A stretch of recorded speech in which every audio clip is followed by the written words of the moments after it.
have a quorum now. We have three things on our agenda this morning. I'm going to take them a little bit out of order. House Bill 336, Representative Cox, you have presented this and we have heard testimony on it. Previously, it deals with refrigerants. There are two people, well, one person that signed up to be heard. I'm going to let them speak and then let you wrap up, and we'll go ahead and take action on that bill. House Bill 336, Deidre LeClaire, AIA, if you would take the podium there, introduce yourself and give us your views on the bill. All right, thank you. Thank you, Mr. Chairman and members of the committee. My name is Deirdre LeClaire, and I'd like to take a final opportunity to speak to House Bill 336. I am an AIA member and an architect with SSOE Group.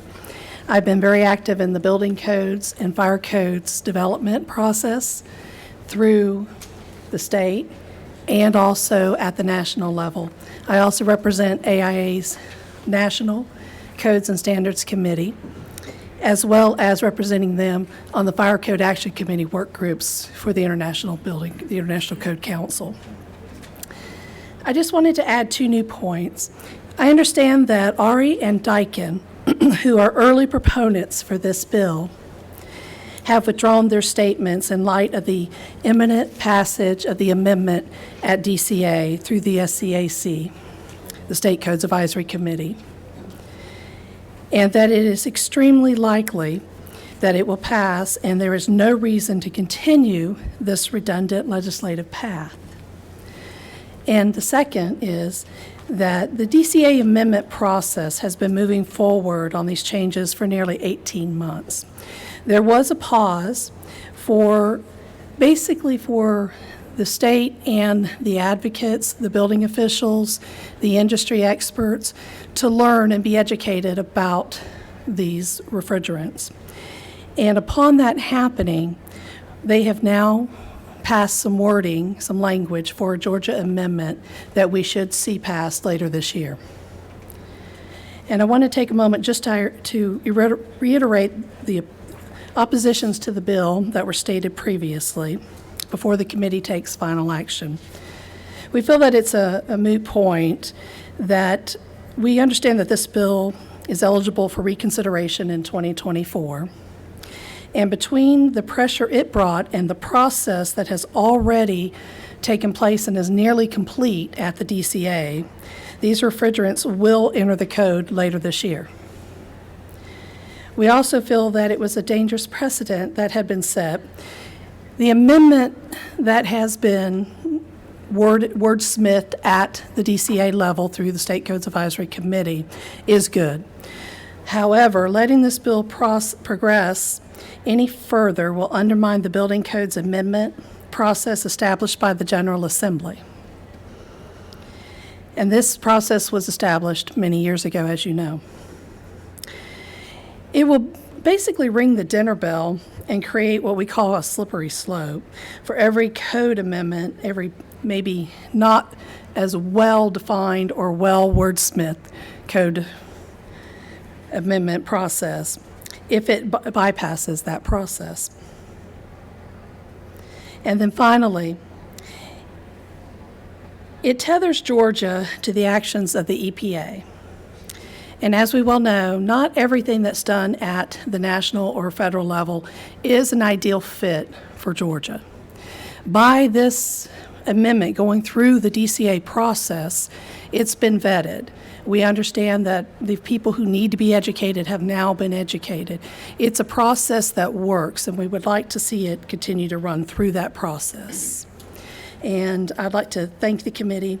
I would like to encourage a no vote on House Bill 336, and I'm happy to take any questions that you may have.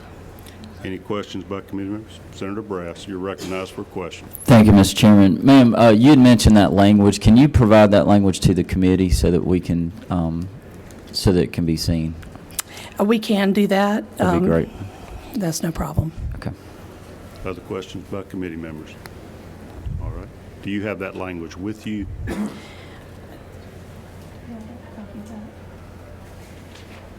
We can get that to you shortly. Okay. Further question? Senator Ginn? Thank you, Mr. Chairman.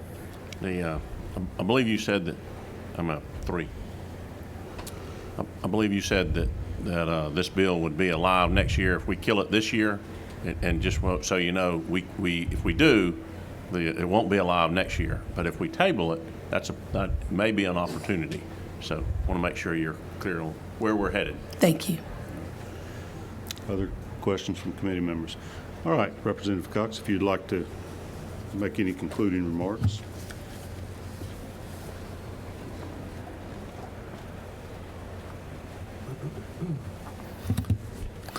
Thanks again for hearing HB 336. Just for the record, I want to make sure that you all each understand I have yet to hear what the language is that was approved. I have yet to hear from AIA in my office after several meetings. I'm in support of DCA passing the language as they see fit, but I just want you to know that I would really strongly encourage communication on what this language looks like, not based off of what the EPA says is approved, but also if the EPA decided something wasn't approved, that we protect the past as well as the future. So that's important to me. And if I can, I would like to let Chairman Brass at this point speak. Have you completed your comments? Yes, sir. All right, I recognize Senator Summers for a question. Representative Cox, did you say DCA hadn't communicated with you, on this bill or anything about what you're doing here? No, sir. No communication. Zero. Thank you. Any further questions at this time from committee members? Senator Ginn? Yeah. Thank you, Mr. Chairman. The Representative Cox, I know that you and I have just spoken, and I will let you know that Commissioner Nunn has just texted me, and he's telling me not just working on it, it's a done deal. There are 21 industry professionals on State Codes Advisory. They've been working on it for 18 months. I don't have that language in front of me. I'm very supportive of your legislation. I want to see it move, but I also like to make sure that we give the executive branch the opportunity to address it. So would you be in support of letting us sit on this during this next off period, and then if something's not done, I'll be the first person to work on pushing your bill forward in our next legislative session? I would, with the communication from DCA, that they're keeping me in the loop on a bill that we're trying to get through. So yes, I would be okay with that. Thank you, Representative Cox. Senator Brass, you're recognized. Thank you, Mr. Chairman. I think it's important that this bill does stay active. So I would urge that we not vote it down. And the reason it needs to stay active, in my opinion, is in case the department does not act and the communication doesn't get better between the department and the legislature. It is important that we have a good working relationship. So in order to encourage that, I would move that we table HB 336 to keep it active for the second year of the biennial. That motion would have precedence over a motion to pass. There is a second from Senator Harbison. Any further discussion on the motion to table or any response from the author? No, I'm okay with that. Thank you. All right, all in favor of the motion to table, raise your hand. Any opposed? All right, that bill is tabled. It will remain in the rest of this committee. Generally speaking, the first week of the next session, they all get recommitted to the committees they came from, and it'll be available for action if necessary if you're not satisfied with the DCA action before then. Okay. Thank you for your time. Representative. Thank you. Okay, the next bill we're going to take up is House Bill 458, Representative Perkle. There is a committee sub. They've been on the table up here all morning. All the committee members have the sub in their folders. I've got a couple of people that have wanted to speak the last two meetings. I think I've got just enough time for them. I need to ask you to keep your comments to 3 to 5 minutes. This is our last committee meeting. We have two bills left to act on. Chris, I don't know how to pronounce your last name, but you had signed up to speak on the hemp bill. All right, we'll pass you then to the next bill. Mr. Rashawn Bush from Lalu Enterprises. You here this morning? All right, sir, you've signed up to speak on the hemp bill. You're recognized if you'll go to the podium. We heard you once before and you were wonderful. I'd love to see any additional comments you may have.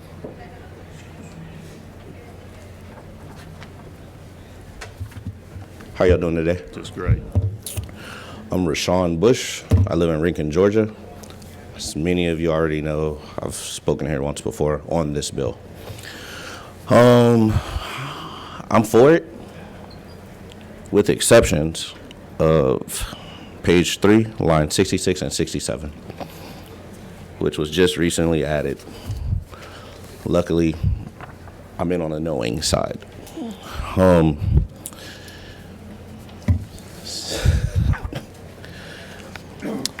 What is that line number again? 66 and 67. All righty. Okay. Stand by and let everybody know what we've done in this committee No problem. substitute so that you can be knowledgeable in what you're saying. All right, committee members, we are working off of our committee substitute to House Bill 458. It's LC 44-238-9S. You will also have in your file the committee substitute as passed the House. This is our committee sub. Just to give a brief overview, I think, the enormous amount of testimony we had of concerns about the safety and the health of our citizens that are buying these products, largely unregulated, other than the federal government has ruled that Delta 9, which is really a synthetic THC, is a controlled substance, so that can't be sold. Delta 8 is what probably brought this bill to the forefront, which is another synthetic derivative of THC that is fit into a loophole of the federal laws and is being legally sold in a largely unregulated fashion. We heard from Poison Control saying how many increased of overdoses and problems. We heard the lady from the labs yesterday saying how much THC is in some of these products, as much as 40 grams of THC in some of them, far in excess of what I think the general public expects. We've heard from the industry, including Rashawn Bush here, that these products are safe, and there's a wide variety of products with different types of CBD, CBGs, all type of different cannabinoids in them that have great health benefits. A real tough problem with the regulation of these things, many coming from out of the country, foreign other states, without being properly labeled or identified what's in them, and certainly many of them not being tested. So I believe that was sort of the intent of two original bills that were introduced through the Senate. One was limiting the sale of Delta 8 altogether and limiting the sale of these products to people under 21. Originally it was under 18, got modified to under 21. Another bill dealt with an entire licensing scheme to find a way to test and regulate these products through the Department of Agriculture. Our folders, gentlemen, you've got the letter we discussed previously from the Georgia Sheriff's Association that expresses their opposition to this. We also have a letter from the United States Department of Justice dated February 13th of this year to North Carolina that basically says, as I'm reading this letter, that the federal government has now, the Federal Drug Enforcement Administration is now aware that the Delta 8 THCO is going to be a controlled substance, that it is about to be illegal nationally. It's not yet, but it's a very clear indicator from this letter that it's just another derivative that's a synthetic THC. The line that Rashawn is speaking about there is a prohibition on the sale of products containing Delta 8 THC, Delta 9 THC, or any other derivative of THC. Doesn't stop CBD oils or other CBGs, all the different derivatives of CB other than the synthetic THCs or other derivatives of THC, which is still a Schedule I controlled substance. So that is sort of an expansion of or clarification of the bill that Senator Kay Kirkpatrick had earlier that was considered in the Senate that did not pass the Senate. The other things that this bill does, and I'll just sort of direct the committee, the guts of it will be, it sets forth testing requirements and such on page 4 and lays out how we will do testing of these hemp products. And then on page 5 is the approach that I think encompasses everybody's ideas. Starting up at line 96, it has a section dealing with labeling of these products. There's no current Georgia law requiring any kind of labeling whatsoever. And this lays out that anybody selling these products, they're going to have clearly visible labels on them that tell the identity, the product name, has to have the display panel of the ingredients, has to tell the quantity of all the contents in there. It has to give the ingredients of the hemp product in descending orders of predominance by weight, the name of the manufacturer distributor, the total amount of each cannabinoid per serving of these ingestible hemp products, and suggested use instructions and directions, as some people mentioned. Nobody knows what quantity they should be taking to treat certain conditions, and the expiration date.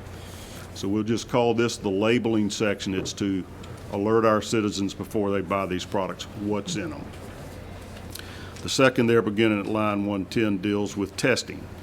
And it says no retailer will be able to sell these consumable hemp products unless they have within the last 12 months had a full panel certificate analysis done.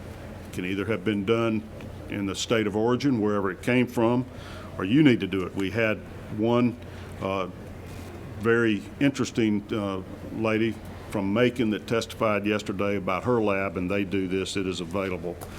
And then we're going to let the Department of Agriculture randomly test these products that are being sold at retail to verify that they are accurately reflecting what's in them.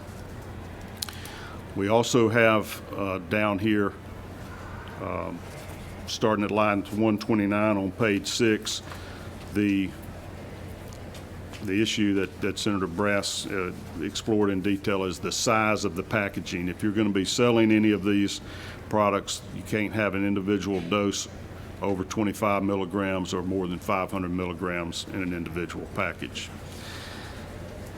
The remainder of the bill deals with under 21, sales to under 21 people, that you're not allowed to do that, and it's in no changes whatsoever to your original form, Chairman Perkle.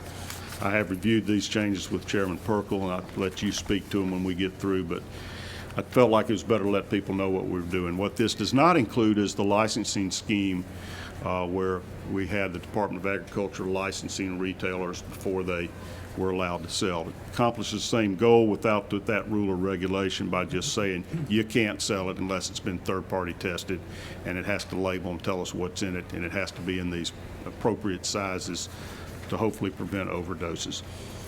All right, Sean, if you want to now pick back up, that might help us. Yes, Senator Brass, you're recognized. Can we ask you questions real quick before Absolutely. Rashawn gets going? Sure. So you keep referencing the letter, and the letter from U.S. Department of Justice is Yes. clearly stating that Delta 9 THCO and Delta 8 THCO do not occur naturally, and they're synthetic, and therefore on Schedule 1, or they're banned substance. Well, it says they therefore do not fall under the definition of hemp. Okay, gotcha. It But says they're then, yeah, go ahead. okay, I'm sorry. And so then in line 66 and 67, and really throughout the bill, you're not referencing THCO, you're referencing Delta 8 THC and Delta 9 THC, which, in my understanding, is naturally occurring.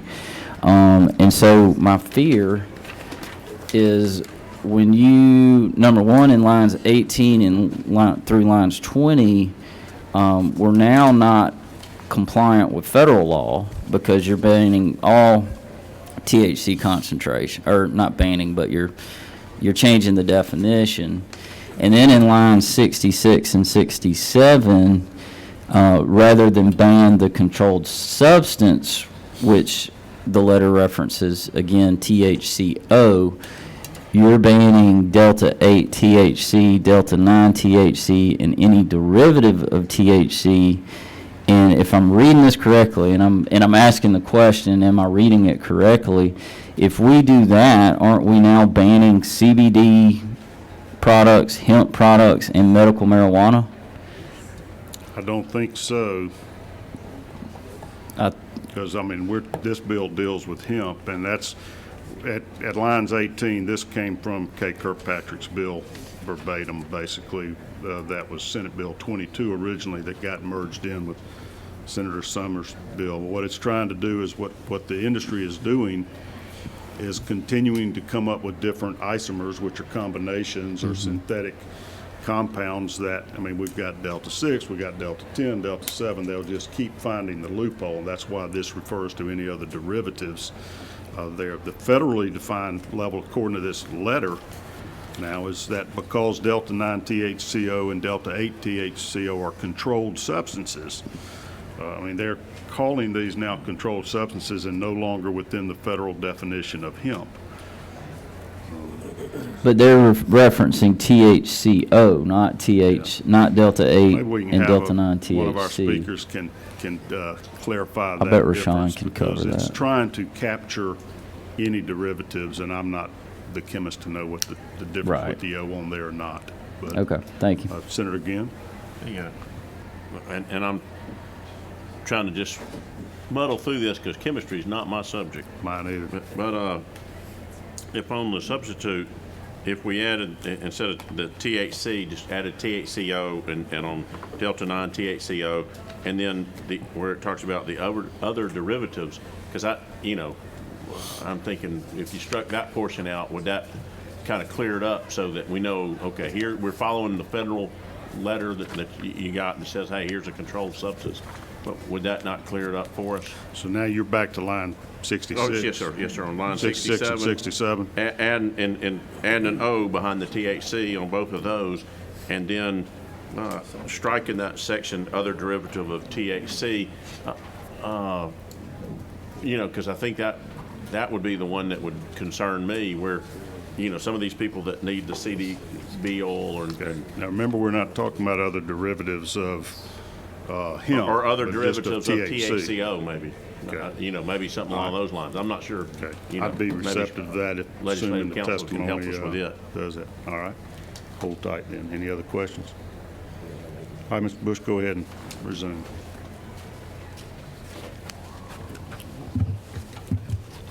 Okay. And you might enlighten us on some of those distinctions as well. So you stated earlier that Delta 9 is a synthetic, and it's not. Just as It's naturally occurring. yes, it is, and so is Delta 8 and Delta 10 in smaller quantities than Delta 9, which is why they're saying that if you enact on the way it's written right now, it actually affects legal marijuana as well. It'll put me out of business in the You're not state. selling legal marijuana at retail now anyway, are you? No, I'm talking No about such for thing. you're currently working on marijuana legislature, correct? Right. It's going to affect them. It's going to affect the committee They're that licensed to sell no. low THC oil products up to 5%. Okay. I'm just explaining to you that all of that is, if you put Delta 9 in there, with any CBD, Delta 8, anything that occurs in hemp and marijuana, they're cousin plants. So if it's illegal, by definition right here, it's banned. Legal growers of marijuana, as soon as it starts to have trichomes on it, are going to be outside of the law. No, they'll be inside the law under House Bill 196 and previous legislation that we've passed concerning medical marijuana and low THC oil products. They have a separate code section that makes theirs legal. So, And they're highly licensed and regulated. 2 licenses have been granted, 4 have been awarded but not issued yet. so what happens when this goes into effect and there's nobody able to sell Delta 8 or Delta 10 and people can order it online and then it's coming from other states? I mean, And being the sold. same thing that's been happening for the last decades, while Georgia tried to make it legal here so people didn't have to do that. You default to federal law. Yes, Senator Brass. Well, you'd referenced previous law. Yes, the Class 1 and Class 2s would be covered under that, except for Section 6. All laws and parts of laws in conflict with this act are repealed. So if we're within this substitute, as we ban Delta 8 and Delta 9, and then any law in conflict with it, that law is gone. And we've wiped out medical marijuana Let me check the legislative council. for the on that. children's. Follow that. Usually the way we think of it is the last act control, so it's whenever passes last control, say if there is a conflict and it cannot be resolved, then it would continue to trump. And so it would control. So the last act, the last time the general assembly. So this bans everything. So is it your belief that if we pass any type of hemp bill, it's going to interfere with our decade of work on medical marijuana? It would depend on the definitions and the language of those 2 acts. If there was a conflict, then the last act is controlled. I can't really speak to what those conflicts might be at this time in terms of particular definitions, but that's certainly something our office could look at. I don't think I can do it on the fly here. Okay. Question, Mr. Chairman. Yeah, question from Senator Summers. This is to you. Would not, if we did this, ban Georgia businesses but still allow outside businesses to do what they want to? No, I wouldn't do that because they couldn't sell their products in our state without the labeling and without the testing. And without compliant, retailers can't sell it.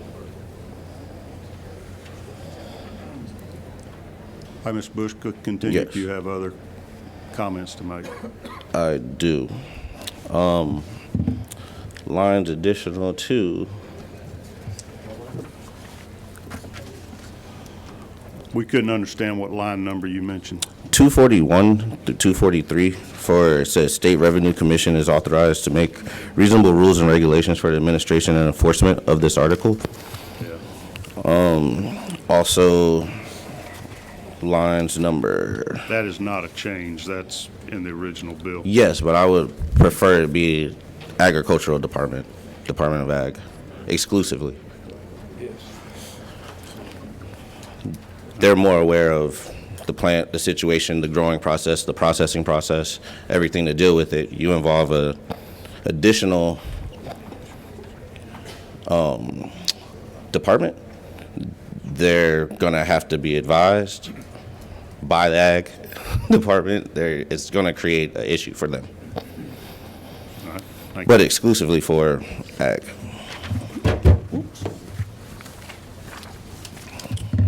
But if this law passes, I would like to see it amended for what I spoke on. If not, then I'd prefer it to be thrown out, tabled, because it's going to put thousands of businesses out of business.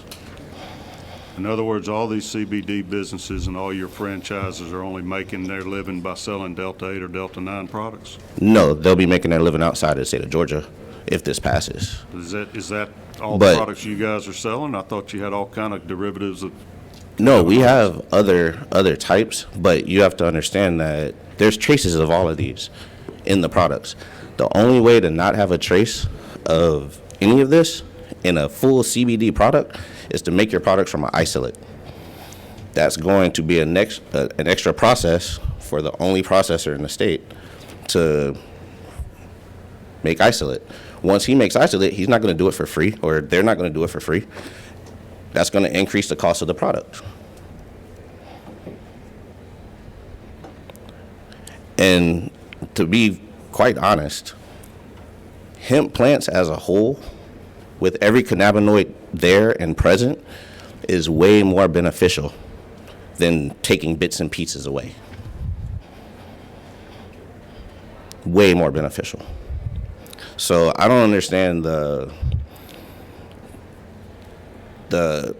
second gen ad made a great speech day before yesterday, how we can be on the forefront. We're not on the forefront. If you take away wheels off of a running car, it's harder for it to move forward. There's already been proof shown through everybody that's testified that there's a selling base market for these products. You referenced the poison control department that came up here and spoke. He spoke about how many calls there were. He spoke about a child being put in ICU for 24 hours, but he never spoke on what the treatment was for it. He never spoke on what the outcome was for it. I'd be interested to hear that, because if I were him in 30 years of doing that job, I would have come with what the outcome was and why it should be banned. So I just ask for all of you all to take in consideration that there's an entire industry that's already performing, already can add to the situation that's going on if it's revenue for a long term, not for short term. Not for short term. We're here to stay and try to do business in Georgia. I live in Georgia. I love it. I was born in Akron, Ohio, didn't live there. Moved to Florida, came to visit my mom in Georgia and loved Georgia and decided to stay. I don't plan on going anywhere, even if you pass this bill. I don't plan on personally going anywhere. It just makes it very difficult for thousands of stores who have employees, who have families, who help people to continue to operate. And I just ask that you take that into consideration, because I'm very aware that I'm speaking to a panel that doesn't know what's going on in this bill or doesn't understand the plant 100%, like I do, how we do, most of the people sitting in here right now who are concerned about the moving forward of this industry. If you look at a lot of the other states that have legalized marijuana, recreational and medicinal, their farmers still prefer to farm CBD, because the marijuana side has monopolized in a lot of these states, taken over, and stopped getting it from multiple farmers. So the marijuana game isn't the answer totally to farming for hemp or marijuana in the state. Right. Thank you so much for being with us. Greg Reduc. Greg, if you would keep your comments short, please. You've been heard by us previously. Dr. Greg Reduca with Georgians for Responsible Marijuana Policy. And CBD and THC are two independent cannabinoids within marijuana. So CBD is not a derivative of THC. They're two separate cannabinoids, two of the 100 cannabinoids that are the most known to us. So this bill would not affect CBD sales. Second, there's a definition for THC oil and products, which is very different from this definition of hemp products. So I don't see how a definition of hemp products would affect a definition of THC oil and products, which is the medical marijuana that we've been speaking of. So I don't see any effect on that either. And as far as whether it's naturally occurring Delta-8 or synthetic Delta-8, that's really not the main point. The main point in trying to close the Delta-8 loophole, which 14 states have already done, and I get phone calls and emails just about every day from parents concerned about high THC Delta-8 products, or what they think may be high THC Delta-8 products. The problem is the THC percentage. If the THC percentage is under 0.3, why is there a problem? The gap, the loophole, has to do with Delta-8 products as high as 40% THC. That's the problem, and so I don't really see problems with this bill because of those facts. Any questions? Okay, thank you. Dale, would you or Will speak to us quickly? I kind of call on you unexpectedly. You didn't sign up, but I didn't comprehend this problem at the time either. Thank you, Mr. Chairman. Back to the THCO. Yeah, just to clarify, the letter from the DEA specifically says THCO. Now, you got to remember, Delta 8 and Delta 9 occur naturally in hemp plants. It's there. When we grow our plants, any plant out there, you're going to have that in there. By changing the federal definition, which your substitute does, you're going to put us out of compliance with our federal hemp plan. And you're going to put a huge, you're not going to be able to grow hemp in Georgia effectively because. This is directed only towards the retailers. Well, but your changing of the definition affects the entirety of the plant from the beginning to So the end. leaving the O off changes the definition. The Any- THCO, O needs to be reinserted. I can let my agricultural commissioner explain that. All right, we'll call him. O is an ester. In fact, in Representative Perkel's bill, it's specifically in there that esters are included in the definition. So you're not gonna be allowed to sell THCO or Delta 8O or any of the esters at all, period. In addition. So that's already there? Yes, sir, it's in there. In addition, the language that specifically laid out the testing guidelines for residual solvents is going to get rid of 90% of the bad stuff that's on the market anyways, because those products will not be able to pass the tests. And we heard from Ms. Nichols yesterday that the stuff being sold primarily in Georgia is stuff that does not meet the criteria in California, in Colorado, in other states. We're getting the residual junk in Georgia. So Representative Perkel's bill addresses the concerns that you have regarding poor quality material, bad stuff, and we try to streamline it as best as possible where you can still have a market in the state, but you're getting rid of the bad stuff that I think is what you're worried about. But I'm really concerned about changing that federal definition in that top line to put us out of compliance with our hemp bill. And as farmers, we won't be able to grow because we won't be able to meet that total THC threshold. We can meet the Delta 9 threshold, which is what's in code and which is what the federal government allowed in the 2018 Farm Bill. But we won't be allowed to do it if you change this definition. So what happens if the federal government follows through on this DEA letter and deems Delta 8 THCO a controlled substance? Well, Delta 8 THCO doesn't naturally occur in the plant. Delta 8 does. It's just that ester that is synthetically created in finished products. You know, that's what you're trying to get rid of, and we're totally agreeing with that. You don't want synthetic products. You want naturally occurring products.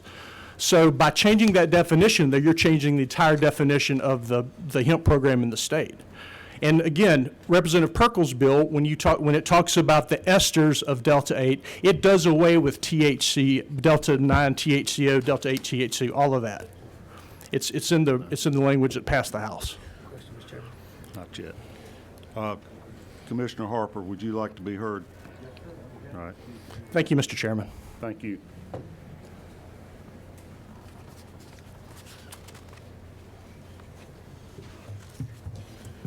Thank you, Mr. Chairman. I'll speak to what Mr. Wingate was referring to and talk to some other stuff as well. And I know you referenced the DEA letter. I think first off, we have to make sure that it's clear. The DEA letter does specifically talk to THCO, but it also goes to furtherly discuss synthetics. And what the DEA has said is that because those are synthetic, they are not legal under the federal definition. Delta 9 THC, which is the federal definition for hemp, is naturally occurring, as Mr. Wingate just said. So the underlying substitute has been brought up by Chairman Brass, has been brought up by Mr. Bush, has been brought up by Mr. Wingate and others. Not only does it put us out of compliance with federal law and also make the plan that we have at the Department of Agriculture out of compliance with USDA, it also would basically completely eliminate the hemp program in the state of Georgia because it specifically speaks to Delta 9 THC and not to what the DEA letter says. So I think we have to ensure that we're differentiating between what the DEA has said and what is legal. The DEA has not said that Delta 9 is illegal. The DEA said that Delta 9 THCO is illegal because it's synthetic, which is accurate. Under federal law, in hemp plants, it has to be naturally occurring for it to be legal under the federal definition. And because THCO is not naturally occurring, and because it is synthetic, it is considered an illegal substance. As long as it is naturally occurring, which is what current Georgia law allows. Current Georgia law, which, by the way, in my capacity, in my former capacity, Chairman Corbett from the House and myself actually wrote the original hemp law in the state of Georgia. So I have dove off into this issue multiple times, so I have a deep understanding of what the federal law says. So I think in regards to the letter, I think we have to make sure we're clear that there's a difference between synthetic and naturally occurring. So the underlying substitute will capture both naturally occurring and synthetics, which then would not only put us out of compliance, but it also completely would do away with the hemp program in our state. If we change, look, you've got your copy with you there. Yes, sir. So if on line 66 and 67, we did as Senator Brass proposes and just add an O after the THC 8 and the O after the THC 9 and then delete any other derivative, does that keep? I think that would help. That would definitely go a long ways in ensuring that that gets addressed. Yes, sir. And But before you get there, though, I think we have to go to line 18 first, and this is the next thing. So by striking out Delta 9, this is mainly what puts us out of compliance with federal law. It also is in conflict with parts of the bill. now hold on before we go there. Okay. The way that reads on line 18 is let's say you didn't strike Delta 9. Mm-hmm. And it said a Delta 9 THC concentration of not more than 0.3%. That is the current. No, the current definition on the federal level is, I will read it. I'll read it to you real quick. I got it right here. Thank you, Mr. Chairman. Any part of the plant, including seeds, derivatives, extracts, cannabinoids, isomers, acids, salts of isomers, whether growing or not, with a total Delta 9 THC concentration of not more than 0.3%. So Delta 9 is specific to the federal law. It's also specific to our hemp plan that we had to submit to USDA. So for us to be in compliance with USDA, we have to be in compliance with federal law. So if we're not basing Georgia law on what the federal law says, then we would be out of compliance. So by striking the words Delta 9 puts us out of compliance because of what federal law says. It also would, in going further, I think there's 2 or 3 places. I do know one place in line 122 and 123 where it says equal or less than the federal defined THC level for hemp. Well, the federally defined THC level for hemp is Delta 9 THC 0.3%. And then in line 18 and in line 90, we strike Delta 9. So by striking Delta 9 in those 2 places, we're putting ourselves in conflict with the other part of the bill that specifically references the federal definition, and where the federal definition is Delta 9 THC. So you think we fix this by doing what? I think you have to, you would have to unstrike, to put us in compliance, to ensure we're in compliance with USDA, you would have to strike Delta 9 on line 18 and unstrike, and also unstrike Delta 9 on line 90.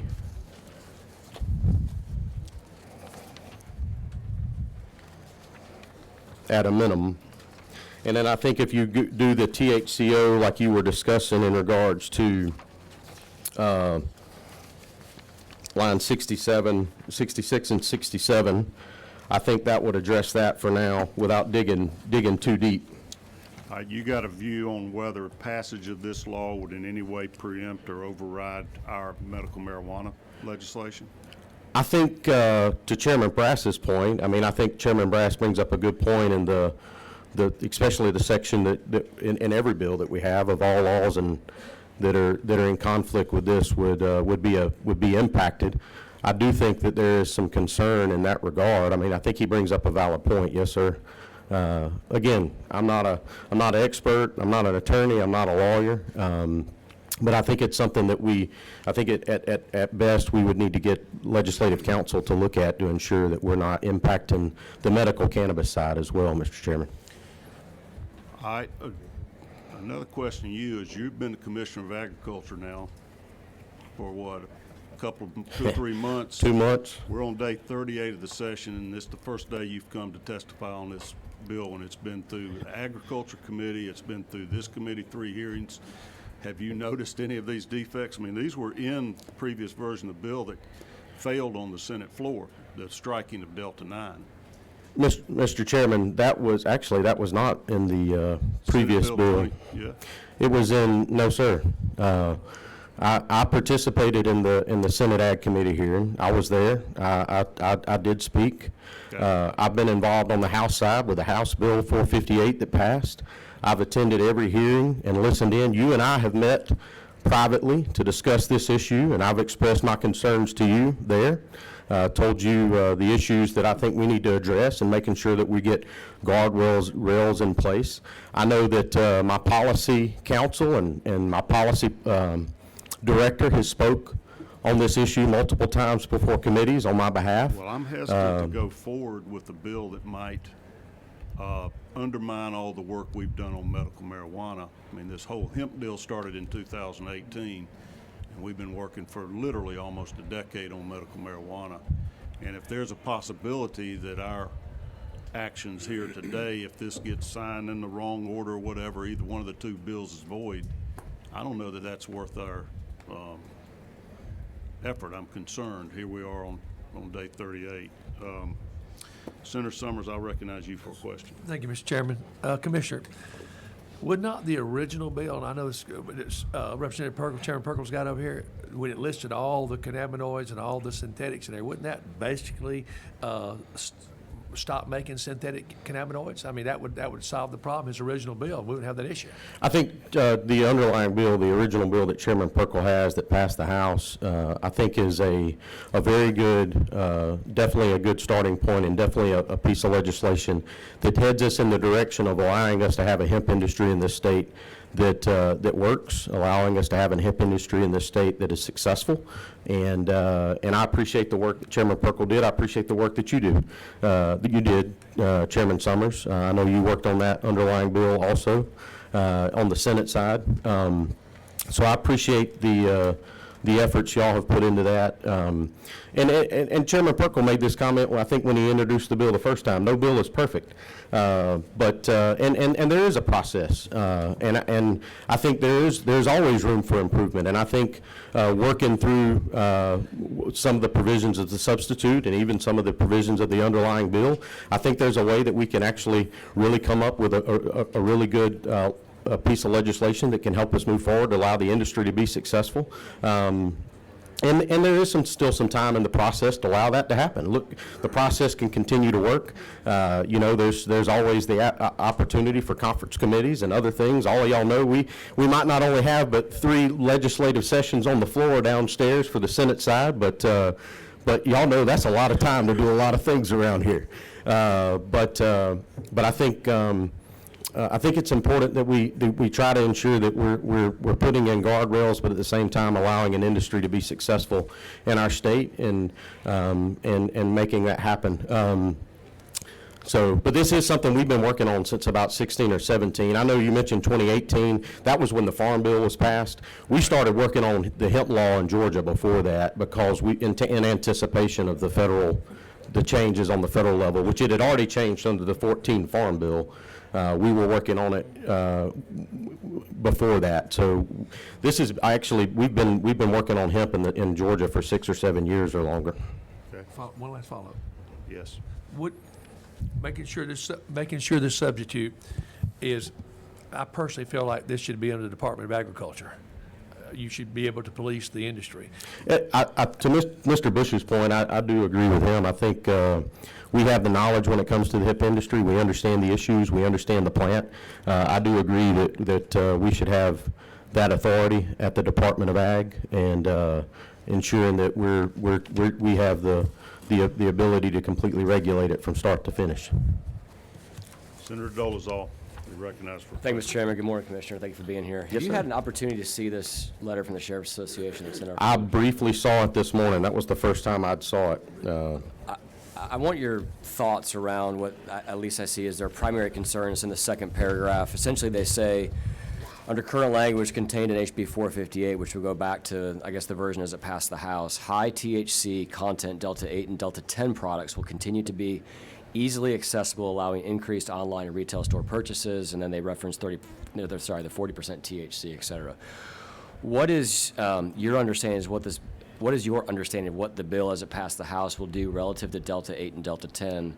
And what do you think, if that House bill doesn't address it as you think it should be, it may, but if it doesn't, what do you think should be done, and how would you, I guess, address the Sheriff's Association's concerns? So without fully having time to really comprehend exactly everything that they have in their letter, I will say in regards to what is legal and what is not legal under the federal definition, as long as we have the ability on the state to do the testing that we need to do, to, especially when it comes to the levels of 0.3% THC, as long as it meets the federal definition of a Delta 9 concentration of 0.3% THC under federal law, it is legal.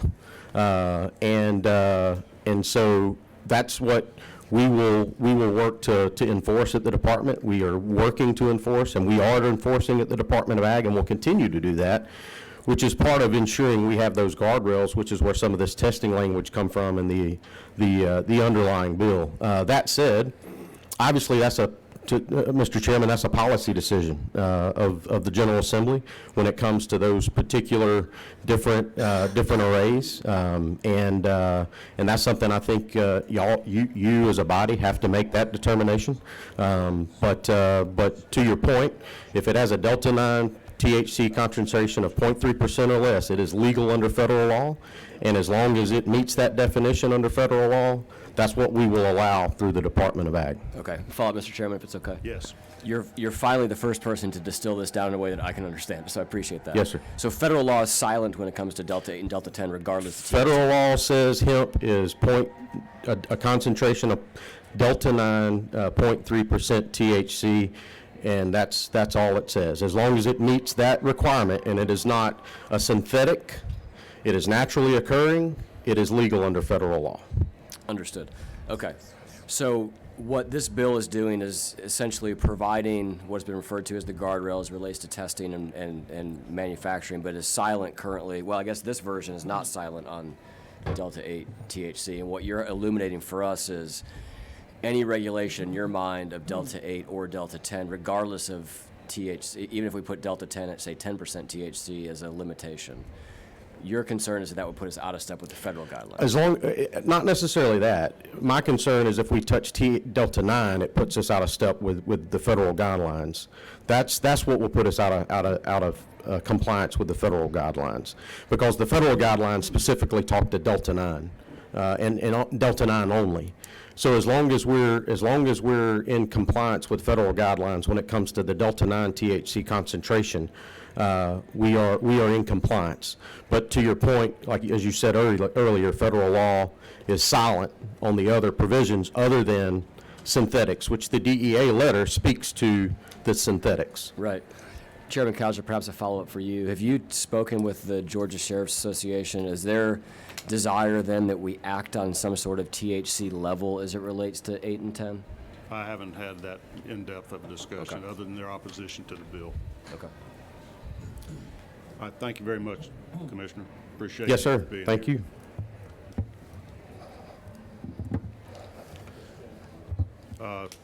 Senator Lucas, you got a question? Yeah, in the substitute, it takes out the Delta 8 and Delta 9. According to what the commission just said, Delta 9 is legal if it's less, 3%? Yeah, you might have missed our earlier discussion. There's been some discussion of amending that to make it Delta 9 THCO and Delta 8 THCO, which are the synthetic components, and that would address that concern. And I think the commissioner agreed with that. Chairman Perkle, would you like to make a couple of closing comments? I'm going to start you off. I did not change your language. Very little in this bill, other than those two definitions we're talking about, trying to capture Delta 8 because of the federal DEA's instructions. This deal about the revenue commissioner, that was in your original bill. It's untouched. It's on lines 241 to 243. What's the reason that you left that in there for the revenue commissioner to make the rules and regulations? So, Mr. Chairman, I'm in an uncomfortable position here that I would have to respectfully disagree with you that that is, the revenue commissioner is not in the language in my bill that I see of the LC that we passed. It is through the Department of Agriculture. So that is the Commissioner of Agriculture, the Commissioner of Agriculture, the Commissioner of Agriculture.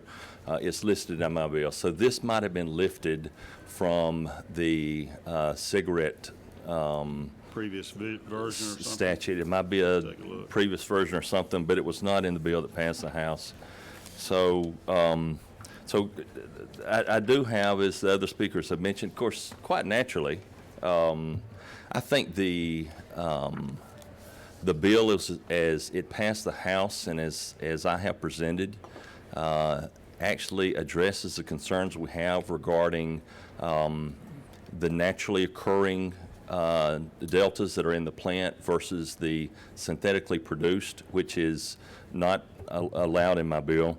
There was one spot on that has not been mentioned that I did have concerns with about the substitute, beginning on, besides the Delta 9s struck and unstruck. It is on line 122. Regarding testing in compliance, it says, in the event that a test sample reveals a concentration equal to or less than the federally defined THC level for hemp, that it will be destroyed. I think that probably should be more if the THC level is more.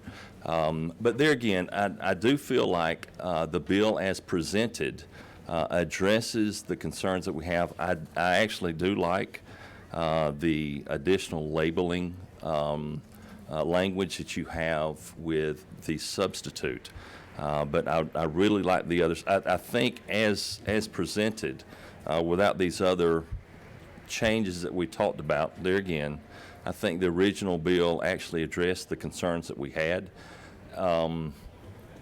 But using a baseball analogy, I feel like with the substitute prior to amended, it's like a pitcher walking on the baseball diamond and seeing Angel Hernandez behind the plate, and he's over on first base and behind second and on third. I think it puts us in a worse position than where we were.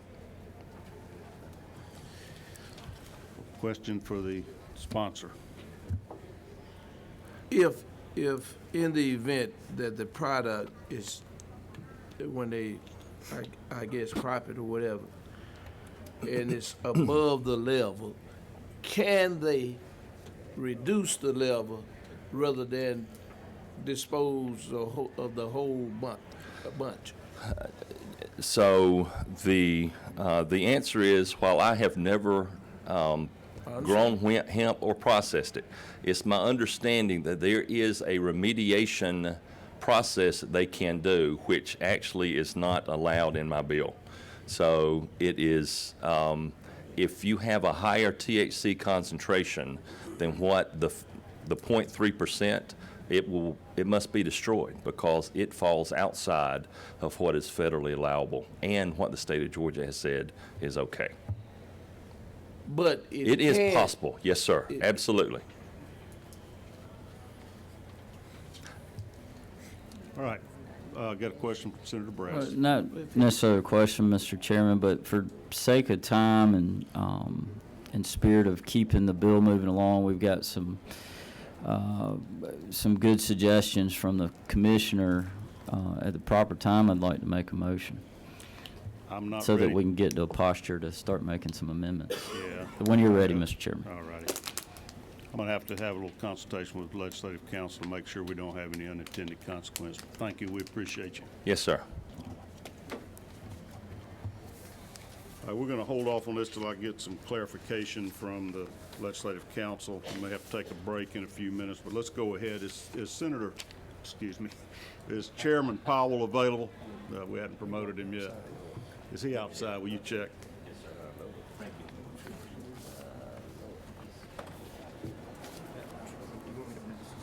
Yes, please start with the committee members.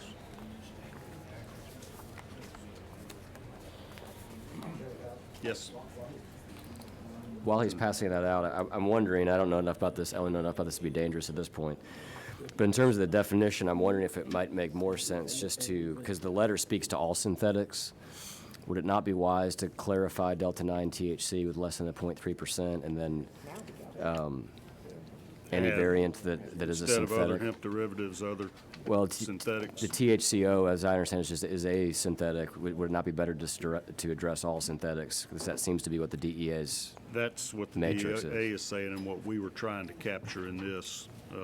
Maybe if we just put the O back on and change that to other. That's asynthetic, synthetics. though, but, yeah, right. Yeah, instead of derivatives, that might be a wise way to go.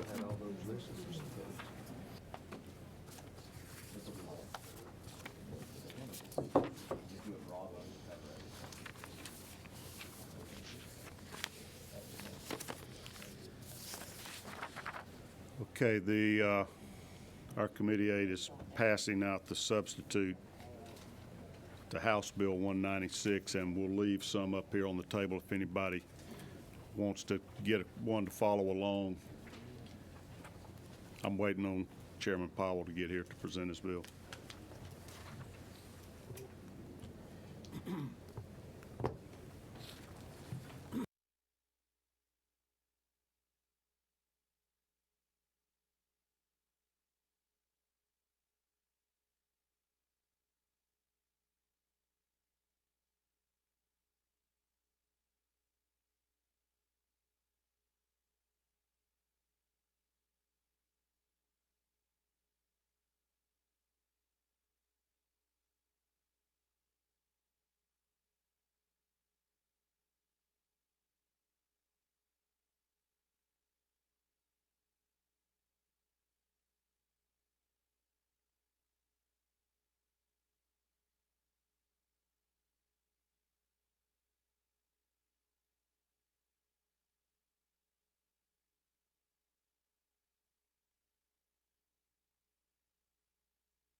All right, let's reconvene here. In about 3 minutes, we're going to reconvene.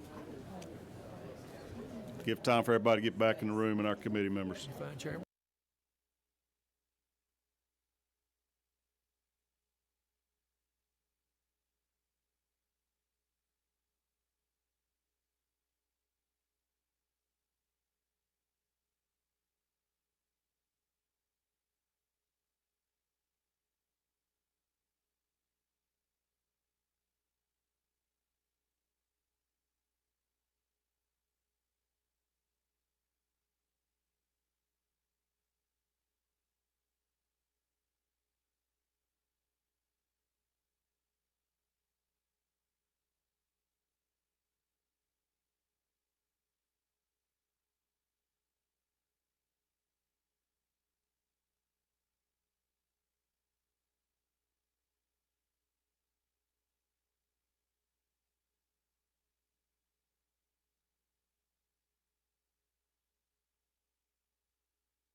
All right, let's come back to order, please.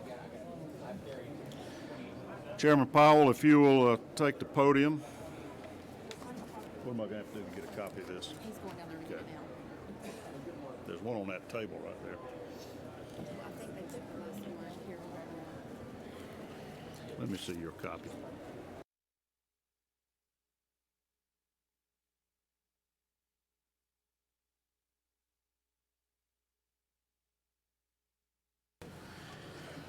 Hey, Dale. See that old man in the gray coat there? How about snatching him out of the way? He stands between me and the chairman. All right, we're now moving on to House Bill 196. It's a committee substitute. Copies were handed out during our break. They're in all committee members' folders at this time, so you can take a look at them. Chairman, I'm going to make a couple of comments on it, then turn it over to you. You and I have talked, but only briefly, as this is literally hot off the press due to the overload we're putting on our poor folks in Legislative Council this time of the year. We took some of your suggestions from even the substitute that you had on Senate Bill 97 that you shared with us. To summarize that bill, it had significant, but essentially dismantling the commission that has issued these licenses and drawn so much fire and complaints over the last few years.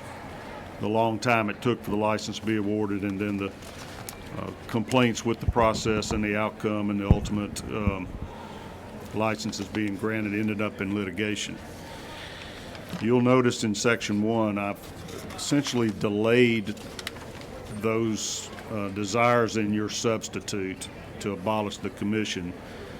But this, in the first section, allows the Commissioner of Agriculture to thoroughly study these issues and problems we've had relating to the regulation, production, distribution, and use of medical cannabis in Georgia, and to give us a report to the governor, the lieutenant governor, and the speaker on December 1st, recommending any changes that he might have. And those changes can include the regulation falling under the Department of Agriculture, just like they regulate hemp, which we've all learned in this committee is the same cannabis sativa plant, just different strains or intensity of THC, essentially. So he's already set up and doing some regulation there. If that report were to come back that he felt like we should dismantle the commission and him to assume, or his department to assume, that regulatory authority and licensing authority, then that's something we can deal with next legislative session.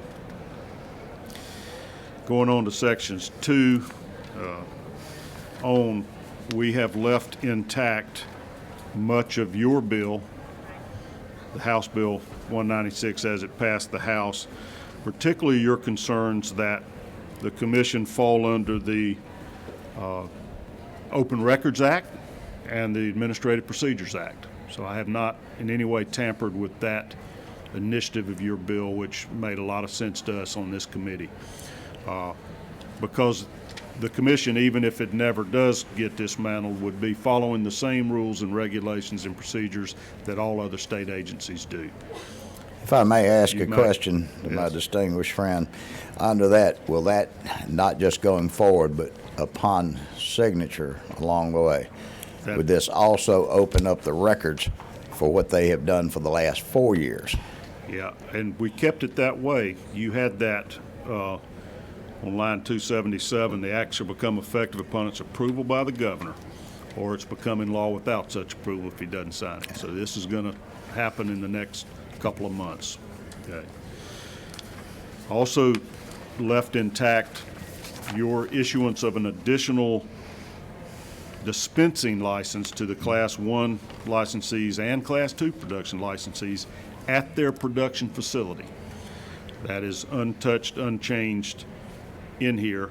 We did change for future dispensing outlets. We raised the number of patients on the registry before additional ones will come due, since it had been intended, the existing law, once we reached 25,000 and went above, they were going to be eligible to. Well, we're over 25,000 now, and I expect that'll go up once we get the product finally starts hitting the shelves. So we changed that to every 75,000. Once it hits 75, which most of the predictions have been, we're going to have 85,000 patients here in short order. We'll find out. I also really liked your idea to let these dispensaries sell from other licensees, not just themselves. So on lines 119 and 120 is your original language intact. Kept intact your statewide business court language throughout the bill, that if they're in the future, so we're not bogged down in all this litigation statewide with all the unhappy parties complaining, statewide business court has the capacity to handle it, personnel to handle it, the expertise to handle it, and it's going to expedite things. One change I had on that is you had a provision in the House version that required a bond, and in the event you lost the appeal, you forfeited the bond. That is fairly unprecedented in civil litigation, to make anybody that appeals and loses have to pay a bond. It didn't set the amounts, et cetera, so that has been removed. Otherwise, no changes whatsoever. And that gets us down really to the licensing, which was one of your motivations, as I understand it from our conversations in bringing this bill, was the frustration of licensees not being able to get them and getting bogged down in litigation over it and feel like the scoring was unfair, et cetera, as you've explained and many other witnesses have explained to us. We had those type of problems that have come up. Your solution was really to give all the testing parties licenses and make it a shall there, and then very rapidly increase the eligibility for future licenses. This does not go that direction. Right. And you mentioned that you had had conversations with leadership in the Senate. Well, I have too, and I've got pretty express marching orders that we're not going to just statutorily reward the protesters that lost, but we're trying to fix the system so we can get this product to the shelves and enough licensees to do it. So it does include the triggers for future production licenses to be granted. It doesn't start it till we get to 250,000. That's based largely on the testimony we've received here from the current licensees. The two Class 1 licensees each say they can handle 300,000 patients themselves. So that'd be 600,000 if we can ever get through this morass of the Class B licenses, Class 2 licenses, get them online. We'd probably double that production. So it looks like we have enough capacity for up to 1 million patients already, and we only have 26 or 7,000 on the list. So that's, we're tipping our hat to those that lost and to you and your desire to make sure we have enough production out there through the licensees to take care of our patients in the state. I am optimistic and hopeful, as you are, that the testimony that we've heard that the licensees that are up and running will be having the product on the shelves by June. And I hope so. The commission has assured us that they're going to issue the dispensary licenses in April. So here in the few weeks, and then we'll be up and ready to go. Now, we'll see what happens, but I am encouraged by that. I heard that directly from the Sid Johnson, the chairman of the commission. So we'll find out if that goes as planned, and if so, hopefully there'll be relief for the citizens of Georgia that have been waiting. I say patiently, but I doubt it's been patiently for the last 4 or 5 years for this to come into fruition. So that's my brief overview. And I'd love to have your reactions. I'm sorry you and I hadn't been able to go through it line by line. That's quite all right, and I certainly do appreciate the chairman and the work that's been put into this as a substitute. Being a product of the legislature, I understand that this is only a path forward. This does not solve the immediate problem that we have citizens who've been waiting for 4 years. And it's not a perfect fix, because as you had said, a lot of people have anxiety about issuing licenses to folks because they did go through with an appeal and it's tied up in the litigation. But the issues that I had brought forth was a direct fix to move it forward. Now, I would appreciate it, and I appreciate all the work into this, and hopefully the committee will move this bill forward to let it go through the process, and hopefully there'll be a conference committee appointed, and then we can sit down and talk in earnest about how to move something forward to the benefit of the citizens in Georgia. I don't believe there's anybody in the building that knows the process better than you. How many years have you served now? I have learned an awful lot from my dear friend from Athens over the years. Good. And I'll watch and learn from you 34 as well. years. How 34? 34, going on 34 years. All right. If this does move forward, hopefully the Rules Chairman will let it go to the floor, and certainly it'll be amenable to changes on the floor of the Senate and the conference committee process, as you know. I think we're all trying to get to the same solution, the same remedy. It's just we're concerned that even by issuing these licenses, you still got the delay before they could get to market. We got some of them that have already been awarded but not yet issued their licenses that would probably be able to get to market quicker, even if that will clear out. And I think this gives that time. But I've got a couple of people that have asked to speak, and there may be questions for you from committee members. We've got some that went to Committee on Assignments meeting to make sure we know what we're going to be doing on the floor today. Would you prefer me to stay in case you have any other questions? Please do. Please stay. Okay. Chip Collins, I had you yesterday. you wanted to speak? Okay. Thank you, Mr. Chairman. Based on the substitute bill, I've got no comment today. Thank you. Wow, maybe one of these substitutes got it right or closer to right. We'll see. Chris, I can't pronounce your last name. You have been here for 4 consecutive meetings, and we haven't gotten to you, and I'm not going to vote on anything till we get to hear your views. You are a patient, I understand? Yes, sir. All righty. Introduce yourself and give us a little background and tell us your opinion Okay, on the so bill. I'm Chris. I previously was working with Reverend Gregory, so I've seen a lot of patients. I have neurofibromatosis, which is non-cancerous tumors that grow in the body. So I've been able to use the oil, and I encourage you to look up Run from the Cure, Rick Simmons. It's a type of oil that's been working, and I've been able to shrink tumors that grow on my body from neurofibromatosis. I've been able to maintain, because of that, I was put on all kinds of opiates in my past. My addiction ran, and then through the oil and through the other oil, I've been able to shrink tumors, maintain my brain tumor, and stabilize it, and also maintain my recovery through the oil. So I just wanted to just share on that part. And, I'm from Fayetteville. There are lots of people down there who are interested, and it's very hard to, and actually, I want to reference in my book, because I'm taking those classes from Dr. Yolanda, and it says right here, it says that some of the effects on the tumor cells of the higher combined on high dosage is what helps shrink it, and then the lower dosages help with the immune. So neurofibromatosis is an autoimmune disorder. So it basically produces mass tumors that grow on the body, pretty much. And through the oil and through that Rick Simmons oil, I've been able to shrink tumors and have pictures and real-world evidence where the tumors have literally shrunk in size.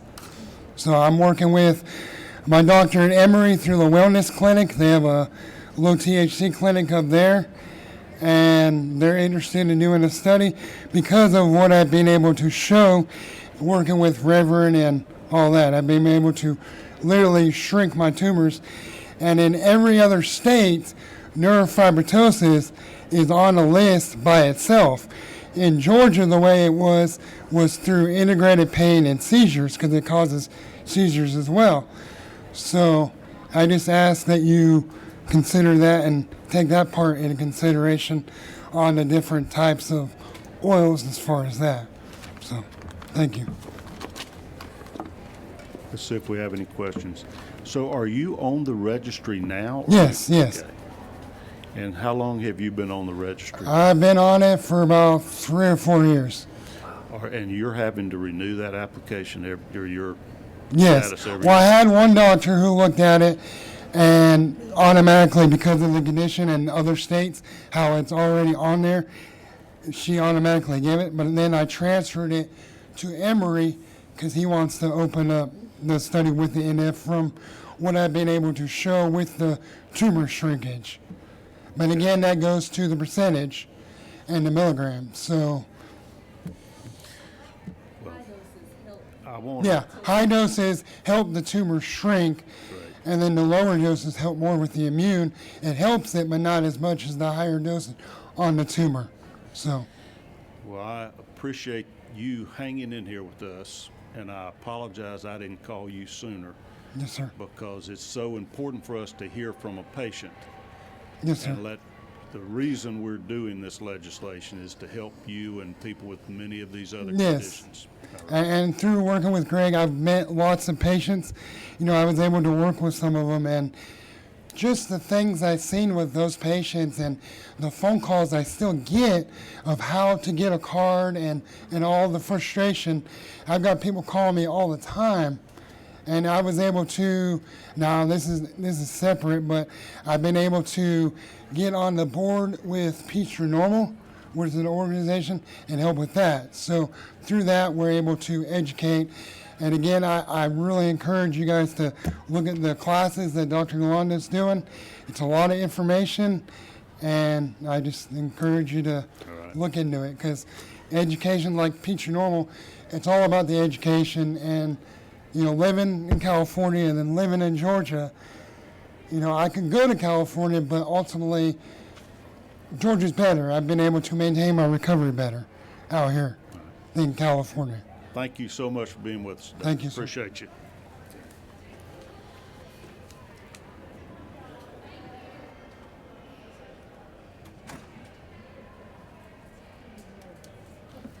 All right, I have been shown 2 drafting errors in our committee sub that I would be responsive to a motion that included or gave authority for these drafting changes. One was in the instructions on line 24 to the Commissioner of Agriculture to make this study of issues. The July 1st, 2023 date should have been prior to September the 1st of 2023. July is too short of a fuse to give him time to do that. And then just in the section that lists the criteria for the new issued licenses, just not a change of any language at all, just to put a semicolon and list them as 1, 2, and 3, the conditions. So I would be receptive. What lines were that? 172, up there, 172 on. Yes, sir, Mr. Senator Lucas.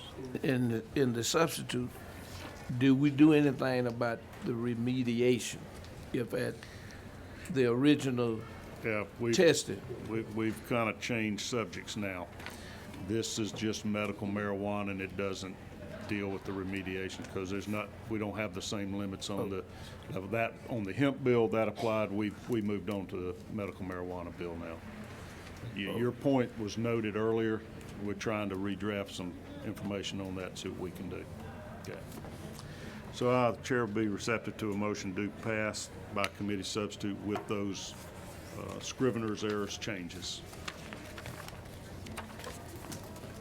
All right, looks like it's going to fail for lack of a motion. Oh, we got a motion to pass. Is there a second? Second. Any discussion? Would you like to make any final summation? Have you said your piece, Mr. Chairman? All right. All in favor, raise your hand. 2, 3, 4. And all opposed?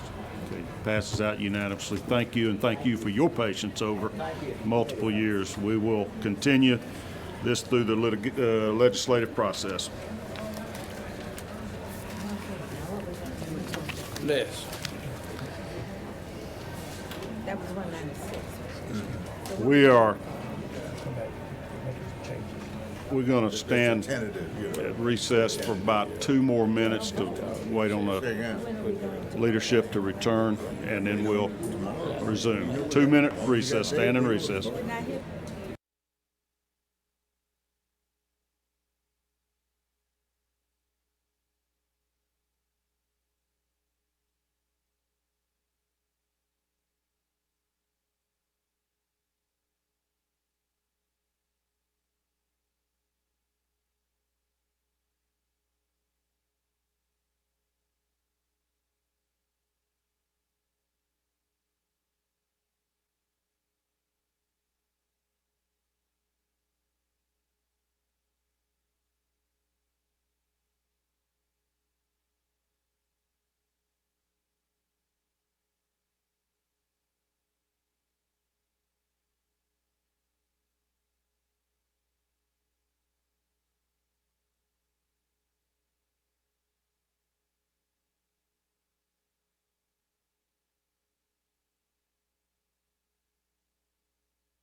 Before we gavel in today at 1 o'clock, so looks like I'm about to lose my quorum anyway. This meeting will be adjourned. Thank you.